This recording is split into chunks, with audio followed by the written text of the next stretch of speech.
आज मैं तुमसे कोई सवाल पूछने नहीं आया हूं। मैं बस एक एहसास याद दिलाने आया हूं।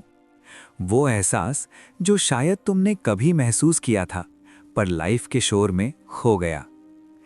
कभी रात को बेड पर लेटे हुए, मोबाइल साइड में रख के सीलिंग को देखते हुए, तुम्हारे मन में एक थॉट आया होगा। सब ठीक तो है, फिर भी कुछ मिसिंग क्यों लग रहा है?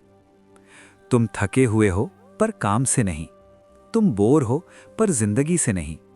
तुम लॉस्ट हो, पर रास्ता होने के बावजूद।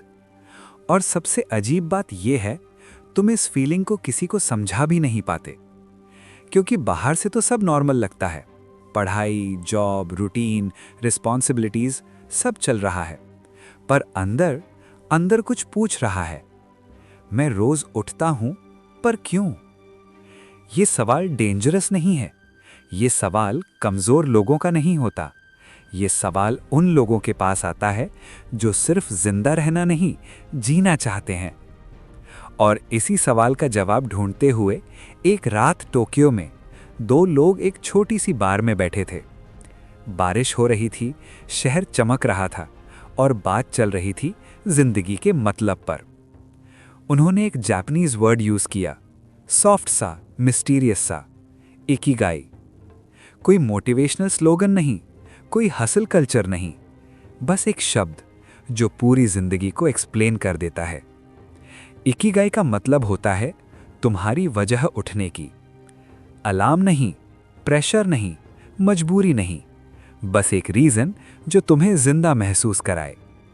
जापान के लोग कहते हैं हर इंसान के पास इकिगाई होता है।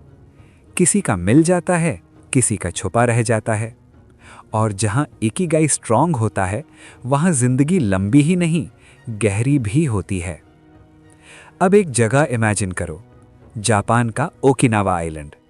यहां दुनिया के सबसे ज्यादा 100 साल से ऊपर के लोग रहते हैं, पर वो सिर्फ सांस नहीं ले रहे, वो जी रहे हैं।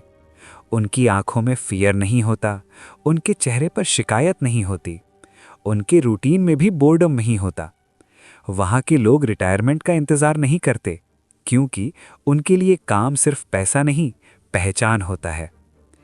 कोई 90 साल का आदमी सुबह उठकर गार्डन साफ करता है। कोई 95 साल की दादी अपनी दोस्त के घर चल कर जाती है। कोई 100 साल का बुजुर्ग अपनी हॉबी आज भी परफेक्ट करना चाहता है। और जब उनसे पूछा जाता है तुम्हारा इकिगाई क्या है, तो वो कंफ्यूज नहीं होते। कोई कहता है मैं अपने पोतों के लिए जिंदा हूं। कोई कहता है मैं अपने दोस्तों के साथ हंसी शेयर करने के लिए उठता हूं। कोई कहता है मैं अपने काम को और बेहतर बनाना चाहता हूं। नोटिस किया, हर आंसर ड्रामेटिक नहीं है, पर हर आंसर रियल है। इकिगाई कोई एक बड़ा ड्रीम नहीं होता। इकिगाई होता है रोज का एक छोटा सा पर्पस जो तुम्हें अंदर से जगा देता है। ओकिनावा के लोग एक बात और फॉलो करते हैं, हरा हाची बू, मतलब पेट को सिर्फ 80% भरो। पर अगर ध्यान से देखो तो ये सिर्फ खाने का रूल नहीं है, ये जिंदगी का रूल है। ज्यादा भरोगे तो हैवी हो जाओगे, चाहे वो खाना हो, चाहे एक्सपेक्टेशंस, चाहे स्ट्रेस। वो लोग स्लो जीते हैं पर वीक नहीं होते। वो काम होते हैं पर लेजी नहीं। और सबसे पावरफुल चीज, कनेक्शन। वहां कोई अकेला नहीं जीता। उनके पास होता है मोआई, दोस्तों का एक छोटा सर्किल जो सिर्फ फन के लिए नहीं, लाइफ के लिए होता है। जब पैसा कम हो, मोआई साथ। जब मन हैवी हो, मोआई साथ। जब एज बढ़ जाए, मोआई साथ। इसलिए वहां लोनलीनेस नहीं होती, सिर्फ साथ होता है। अब जरा अपनी जिंदगी देखो। हम स्पीड में जी रहे हैं। हम मल्टीटास्किंग को अचीवमेंट समझ रहे हैं। हम नोटिफिकेशंस के साथ उठते हैं और थकान के साथ सोते हैं। हम कहते हैं बस थोड़ा और कमा लूं, बस थोड़ा और सक्सेसफुल हो जाऊं, बस थोड़ा और टाइम मिल जाए। पर जब मिलता है तो दिल फिर भी पूछता है, इसके बाद? इकिगाई इस सवाल का जवाब नहीं देता। इकिगाई इस सवाल को खामोश कर देता है, क्योंकि जब तुम्हें अपनी वजह मिल जाती है तो फ्यूचर का डर कम हो जाता है और प्रेजेंट जिंदा हो जाता है। इकिगाई कहता है परफेक्ट होने का वेट मत करो, बिजी रहने के लिए काम मत करो, यूजफुल रहो। जापान में लोग कहते हैं, हम बूढ़े नहीं हुए, हम अभी भी काम के हैं। और शायद यही वो राज है जो उन्हें ज्यादा साल नहीं, जिंदा साल देता है। अगर आज तुम कंफ्यूज्ड हो, अगर तुम्हारा मन हैवी है, अगर तुम्हें लगता है तुम कुछ मिस कर रहे हो, तो समझ लेना ये प्रॉब्लम नहीं है, ये इनविटेशन है। इनविटेशन अपनी इकिगाई की तरफ। पर इकिगाई सिर्फ मिल जाने से काम नहीं करता, उसे जीना पड़ता है, माइंड से, बॉडी से, रूटीन से। और अगले पल जब हम आगे बढ़ेंगे, तुम समझोगे कि पर्पस सिर्फ ख्याल नहीं होता, पर्पस एक एनर्जी होती है जो तुम्हारी बॉडी को भी यंग रखती है और तुम्हारे मन को भी जिंदा। और यहीं से कहानी धीरे धीरे और गहरी होने वाली है। और जब तुम्हारी जिंदगी को एक वजह मिल जाती है ना, तो सबसे पहला चेंज तुम्हारे बॉडी में नहीं, तुम्हारे माइंड में होता है। तुम नोटिस करोगे, तुम वही हो, तुम्हारी जिंदगी वही है, पर तुम्हारी एनर्जी डिफरेंट है। जापान में एक पुरानी बात बोली जाती है, सिर्फ एक्टिव रहना ही तुम्हें 100 साल जीने की इच्छा देता है। पर एक्टिव रहना मतलब जिम या मैराथन नहीं, एक्टिव रहना मतलब एंगेज्ड रहना। सोचो, अगर तुम्हारा दिन किसी चीज से भरा हो जिसका कोई मतलब ही नहीं, तो थकान सिर्फ फिजिकल नहीं होती, वो एग्जिस्टेंशियल होती है। इसलिए ओकिनावा के लोग सिर्फ खाना या एक्सरसाइज पे फोकस नहीं करते, वो फोकस करते हैं दिमाग को जिंदा रखने पर। साइंस भी मानता है हमारे न्यूरॉन्स 20 से ही धीरे धीरे बुढ़े होने लगते हैं, पर क्यूरियोसिटी, लर्निंग और नई चीज़ों से टकराने की हिम्मत इस एजिंग को स्लो कर देती है। वहाँ के बुजुर्ग रूटीन रिपीट नहीं करते, वो हर दिन कुछ थोड़ा सा नया करते हैं। कभी एक नई रेसिपी, कभी एक नया गेम, कभी सिर्फ किसी नए इंसान से बात। क्योंकि जब दिमाग सीखता है तो बॉडी फॉलो करती है। और फिर आता है जिंदगी का सबसे बड़ा दुश्मन, स्ट्रेस। तुमने देखा होगा, कुछ लोग 30s में ही थक जाते हैं और कुछ लोग 80s में भी फ्रेश लगते हैं। डिफरेंस जीन्स का नहीं होता, डिफरेंस स्ट्रेस हैंडल करने का होता है। मॉडर्न दुनिया ने हमसे एक चीज़ छीन ली है, स्लो डाउन करना। हम हर वक्त अलर्ट रहते हैं, मोबाइल वाइब्रेट होता है, हार्ट रेट बढ़ता है, ईमेल आता है, दिमाग टेंस, नोटिफिकेशन आई नहीं तब भी एंग्जाइटी। हमारे एंसेस्टर्स स्ट्रेस तब फील करते थे जब सामने असली डेंजर होता था। आज हम स्ट्रेस फील करते हैं सिर्फ एक ब्लू टिक ना दिखने पर। और जब स्ट्रेस कांस्टेंट हो जाता है तो बॉडी इमरजेंसी मोड में रहने लगती है, हार्मोन्स ओवरवर्क करते हैं, सेल्स जल्दी बुढ़े होने लगते हैं। ओकिनावा के लोग इसीलिए मेडिटेशन को लग्जरी नहीं, नेसेसिटी मानते हैं। पर मेडिटेशन का मतलब वहाँ घंटे भर आंख बंद करना नहीं, मेडिटेशन का मतलब है प्रेजेंट रहना। जब चाय पी रहे हो सिर्फ चाय पीना, जब चल रहे हो सिर्फ चलना, जब बात कर रहे हो सिर्फ सुनना, माइंडफुलनेस। क्योंकि जब दिमाग प्रेजेंट होता है, स्ट्रेस ऑटोमैटिकली कम हो जाता है। और इंटरेस्टिंग बात यह है कि थोड़ा सा स्ट्रेस एक्चुअली अच्छा होता है। वहाँ के सुपर सेंटेनेरियंस, 110 साल जीने वाले लोग अक्सर कहते हैं, हमने इजी लाइफ नहीं जी, पर हमने मीनिंगफुल लाइफ जी। उन्होंने काम किया, रिस्पॉन्सिबिलिटी ली, चैलेंजेस फेस किए, पर उन्होंने स्ट्रेस को अपनी पहचान नहीं बनाया। एक और चीज़ जो उन्हें यंग रखती है, मूवमेंट। वहाँ कोई एक्सरसाइज रूटीन फॉलो नहीं करता, पर कोई सेडेंट्री भी नहीं है। वो चल कर जाते हैं, वो गार्डन में काम करते हैं, वो स्टेयर्स लेते हैं। मूवमेंट उनके लिए हैबिट है, टास्क नहीं। और जब बॉडी रोज़ थोड़ी थोड़ी मूव करती है तो सेल्स खुद को रिपेयर करते रहते हैं। इसीलिए उनके जॉइंट्स भी ज़्यादा कंप्लेन नहीं करते, उनका पोस्चर भी रिलैक्स्ड होता है, उनकी स्लीप भी गहरी होती है। स्लीप, ये भी एक सीक्रेट है। रात को जब तुम सोते हो ना, तो बॉडी सिर्फ रेस्ट नहीं करती, वो रिपेयर करती है। मेलेटोनिन नाम का हार्मोन तुम्हें सिर्फ सुलाता नहीं, तुम्हें यंग भी रखता है। इसलिए ओकिनावा के लोग लेट नाइट्स को ग्लोरीफाई नहीं करते, वो सन के साथ उठते हैं और अंधेरे के साथ स्लो हो जाते हैं। पर सबसे इम्पॉर्टेंट बात, उनके पास एक पॉजिटिव एटीट्यूड होता है। उन्होंने दुख देखा है, वॉर देखा है, लॉस देखा है, फिर भी वो कहते हैं हमने जो मिला उसके लिए ग्रेटफुल हैं। स्टोइक कामनेस, न डिनायल न ड्रामा। और जब तुम चैलेंजेस को एक्सेप्ट करना सीख जाते हो ना, तो तुम्हारी एज सिर्फ नंबर रह जाती है। एक 100 साल की औरत ओगीमी गांव में गाना गाती है, थोड़ा थोड़ा सब कुछ खाओ, जल्दी सो जाओ, जल्दी उठ जाओ और वॉक पे जाओ। हर सीजन को एंजॉय करो और उंगलियों को चलते रहने दो। सिंपल सॉन्ग, पर पूरी लाइफ फिलॉसफी। ये सब सुन के लगता है जैसे इकिगाई सिर्फ एक कॉन्सेप्ट हो, पर सच ये है, इकिगाई एक फोर्स है, और जब ये फोर्स तुम्हारी जिंदगी में आ जाती है तो तुम सिर्फ ज्यादा जीते नहीं, तुम बेहतर जीते हो। पर एक सवाल अभी बाकी है, अगर इकिगाई इतना पावरफुल है तो इतने लोग खाली क्यों महसूस करते हैं? अगर पर्पस इतना नेचुरल है तो हम इतना लॉस्ट क्यों फील करते हैं? इस सवाल का जवाब जिंदगी के एक और गहरे लेयर में छुपा है, मीनिंग, और कैसे इंसान सब कुछ होने के बाद भी खुद को खाली महसूस करता है।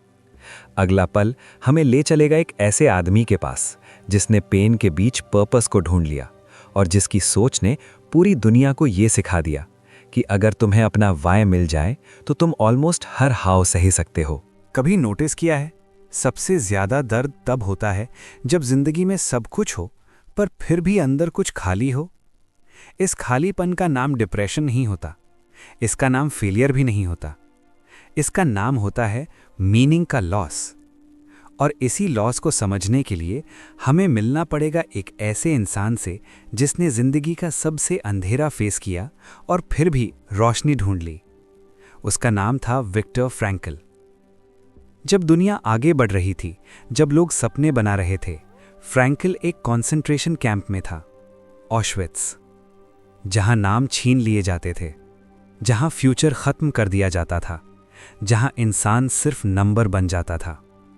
वहां फ्रैंकल ने एक बात नोटिस ली, सब लोग फिजिकली सेम कंडीशन में थे पर सब सर्वाइव नहीं कर पा रहे थे। कुछ लोग धीरे धीरे टूट रहे थे और कुछ लोग अंदर से स्ट्रांग बने हुए थे। डिफरेंस क्या था? पर्पस। जो लोग किसी चीज के लिए जी रहे थे, किसी अपने के लिए, किसी काम के लिए, किसी अनफिनिश्ड सपने के लिए, उनके अंदर जीने की आग जिंदा थी।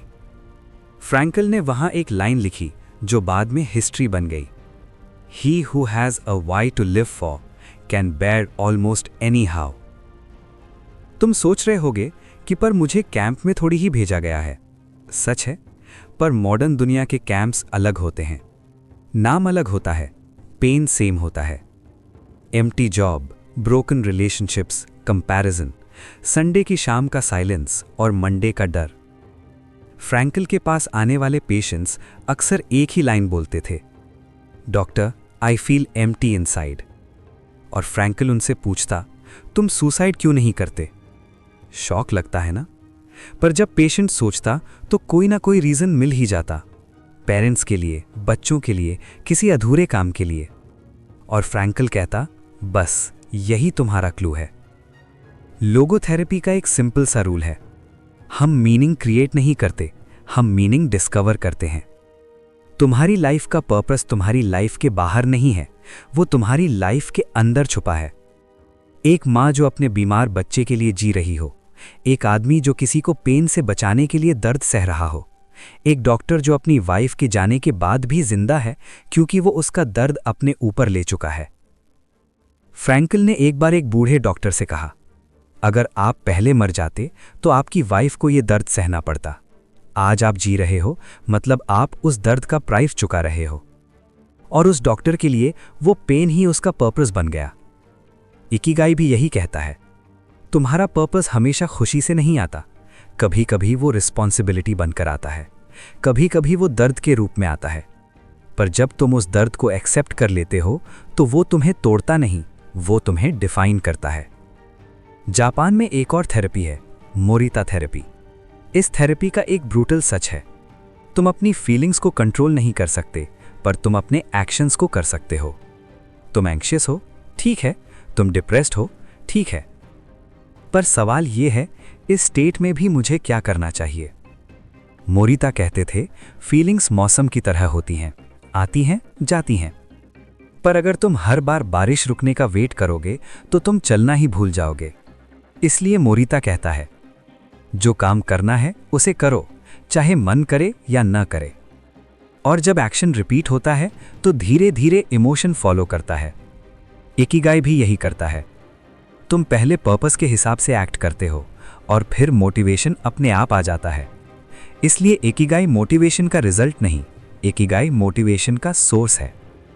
तुम अपनी लाइफ का मतलब तब ढूंढते हो जब सब ठीक हो, तुम उसे तब ढूंढते हो जब लाइफ तुमसे सवाल पूछती है। और हर इंसान को कभी ना कभी ये सवाल पूछना ही पड़ता है, मैं यहाँ क्यों हूं? इस सवाल से भागना आसान है, पर इस सवाल का सामना करना तुम्हें जिंदा बना देता है। और जब तुम्हें अपना इकिगाई मिल जाता है ना, तो जिंदगी फाइट नहीं लगती, जिंदगी मिशन लगती है। मिशन परफेक्ट नहीं होता, पर मीनिंगफुल होता है। और यहीं से कहानी एक और शेप लेती है। क्योंकि जब तुम्हें अपना पर्पस मिल जाता है, तो एक और चीज होती है जो जिंदगी को मैजिकल बना देती है, फ्लो। वो स्टेट जहां तुम वक्त भूल जाते हो, जहां तुम खुद को भूल जाते हो, जहां तुम सिर्फ जीते हो। अगला पल हमें इसी फ्लो के अंदर ले जाएगा। कभी ऐसा हुआ है तुम किसी काम में इतना डूब गए हो कि टाइम का पता ही नहीं चला? फोन साइड में था पर याद ही नहीं आया, भूख लगी पर इग्नोर हो गई, और जब तुमने फाइनली सर उठाया तो लगा जैसे वक्त कुछ ज्यादा ही तेजी से निकल गया। उस मोमेंट में तुम खुश थे, पर तुम खुशी के बारे में सोच नहीं रहे थे, तुम फ्लो में थे। जापान में लोग कहते हैं जब तुम अपने इकिगाई के साथ काम करते हो तो तुम फ्लो को नेचुरली छू लेते हो। फ्लो कोई मैजिकल स्टेट नहीं, फ्लो एक अलाइनमेंट है।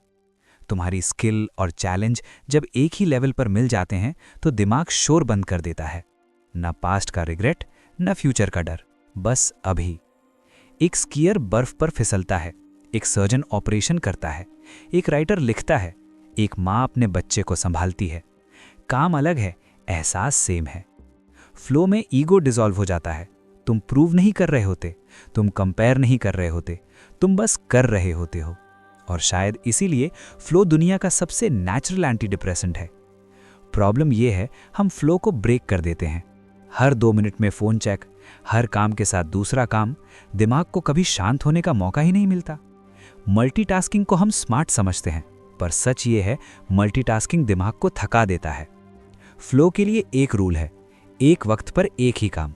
जब खाना खाओ सिर्फ खाना खाओ, जब लिखो सिर्फ लिखो, जब सुनो सिर्फ सुनो। जापान में इसको कहते हैं माइंडफुल एक्शन। और जब तुम माइंडफुल होते हो तो काम बोझ नहीं लगता। इकिगाई का एक हिडन सीक्रेट ये भी है, तुम्हारा काम परफेक्ट होना जरूरी नहीं, तुम्हारा काम मीनिंगफुल होना चाहिए। इसलिए ओकिनावा के लोग बड़े गोल्स के पीछे नहीं भागते, वो डेली प्रोसेस को रिस्पेक्ट करते हैं। एक और बात जो फ्लो क्रिएट करती है, क्लियर डायरेक्शन। तुम्हें पता होना चाहिए तुम क्या कर रहे हो और क्यों कर रहे हो। पर जब काम शुरू हो जाए तो क्यों को साइड में रख दो, फिर सिर्फ कैसे बचा रह जाता है। जब एथलीट रेस के बीच मेडल के बारे में सोचता है तो वो गलत ही करता है। जब राइटर बुक के रिव्यू के बारे में सोचता है तो पेन रुक जाता है। फ्लो सिर्फ उन लोगों को मिलता है जो रिजल्ट भूलकर प्रोसेस को पकड़ लेते हैं। और यहीं पर मॉडर्न दुनिया फेल हो जाती है। हम फ्यूचर को इतना टाइट पकड़ के रखते हैं कि प्रेजेंट हाथ से फिसल जाता है। इकिगाई फ्यूचर को इग्नोर नहीं करता। इकिगाई कहता है फ्यूचर का बेस्ट गिफ्ट प्रेजेंट में ईमानदारी से काम करना है। फ्लो के लिए तुम्हें हीरो बनने की जरूरत नहीं, तुम्हें सिर्फ कंसिस्टेंट बनना है। रोज थोड़ा सा, रोज ईमानदारी से, रोज बिना ड्रामा। जापान में एक कॉन्सेप्ट है kaizen, small improvements daily. Ikigai loud नहीं होता, इकिगाई साइलेंट होता है, पर उसकी आवाज दूर तक जाती है। और जब तुम फ्लो के साथ जीने लगते हो ना, तो जिंदगी तुमसे फाइट नहीं करती, जिंदगी तुम्हें गाइड करती है। पर एक बात याद रखना, फ्लो सिर्फ सुख के मोमेंट्स में नहीं आता, फ्लो स्ट्रगल के बीच भी आता है। जब तुम मुश्किल के बावजूद अपना काम छोड़ते नहीं, जब तुम थके हुए होते हो पर फिर भी आगे बढ़ते हो, वहीं से मास्टरी शुरू होती है। और मास्टरी इकिगाई को और गहरा कर देती है। पर लाइफ परफेक्ट नहीं होती, कभी लॉस आता है, कभी फेलियर, कभी डिले। और तब सवाल उठता है कि जब सब टूट रहा हो तब इकिगाई का क्या? उस मोमेंट में जापान तुम्हें एक और लेसन देता है, वाबी साबी। इम्परफेक्ट चीज़ों में ब्यूटी, टूटे हुए पलों में मीनिंग। और इसी फिलॉसफी के साथ हम कहानी के आखिरी मोड़ पर पहुंचते हैं, जहां इकिगाई सिर्फ जीने का रीजन नहीं, जीने का तरीका बन जाता है। जिंदगी कभी भी एक स्ट्रेट लाइन नहीं होती, कभी स्मूथ नहीं होती, कभी परफेक्ट नहीं होती, और शायद होनी भी नहीं चाहिए। जापान में एक फिलॉसफी है, वाबी साबी। इसका मतलब होता है टूटे हुए में खूबसूरती देखना, अधूरे को एक्सेप्ट करना और इम्परफेक्शन को ही ट्रूथ मान लेना। वहाँ जब कोई मिट्टी का बर्तन टूट जाता है तो उसे फेंक दिया नहीं जाता, उसे सोने से जोड़ा जाता है। क्रैक्स छुपाए नहीं जाते, उन्हें हाईलाइट किया जाता है। क्योंकि वही क्रैक्स उसकी कहानी होती हैं। और शायद तुम्हारी जिंदगी भी ऐसी ही है। कुछ ब्रेक्स, कुछ रिग्रेट्स, कुछ डिसीजंस जो गलत लगते हैं, कुछ रातें जो भारी लगती हैं। पर इकिगाई ये नहीं कहता कि इन सब को हटा दो। इकिगाई कहता है इन सब के साथ जीना सीखो। क्योंकि इकिगाई परफेक्ट लाइफ का प्रॉमिस नहीं करता, इकिगाई मीनिंगफुल लाइफ का रास्ता दिखाता है। तुम्हारा इकिगाई शायद एक ही चीज नहीं होगा, वो टाइम के साथ बदलेगा, शेप लेगा, ग्रो करेगा। आज जो तुम्हारी वजह है उठने की, कल वो कुछ और हो सकती है, और ये बिल्कुल ठीक है। इकिगाई स्टैटिक नहीं होता, इकिगाई अलाइव होता है। कभी वो काम बन जाता है, कभी कोई इंसान, कभी कोई जिम्मेदारी, कभी सिर्फ खुद से वादा। ओकिनावा के बुजुर्ग जब 100 साल के हो जाते हैं ना, तो वो पीछे मुड़कर नहीं कहते, काश मैं और कमा लेता, काश मैं और फेमस होता। वो कहते हैं, मैं हर दिन उठता था क्योंकि मुझे किसी का इंतज़ार होता था, क्योंकि मुझे कुछ बनाना था, क्योंकि मुझे अभी भी काम था। और शायद यही सबसे बड़ी दौलत है। न यूथ, न पैसा, न पावर, बस एक वजह जो तुम्हें कल सुबह भी बुला ले। अगर आज तुम कंफ्यूज्ड हो, तो इसका मतलब ये नहीं कि तुम फेल हो, इसका मतलब ये है कि तुम सर्चिंग हो। और सर्चिंग लोग ही सच में जीते हैं। इकिगाई तुम्हें कहता है, स्लो चलो पर रुको मत, सिंपल जियो पर खाली मत जियो, बिजी रहो पर बेकार चीज़ों में नहीं।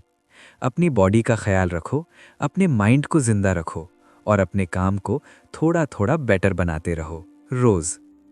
क्योंकि जब तुम ऐसा करते हो ना, तो जिंदगी तुमसे सवाल पूछना बंद कर देती है और तुम्हें जवाब मिल जाता है।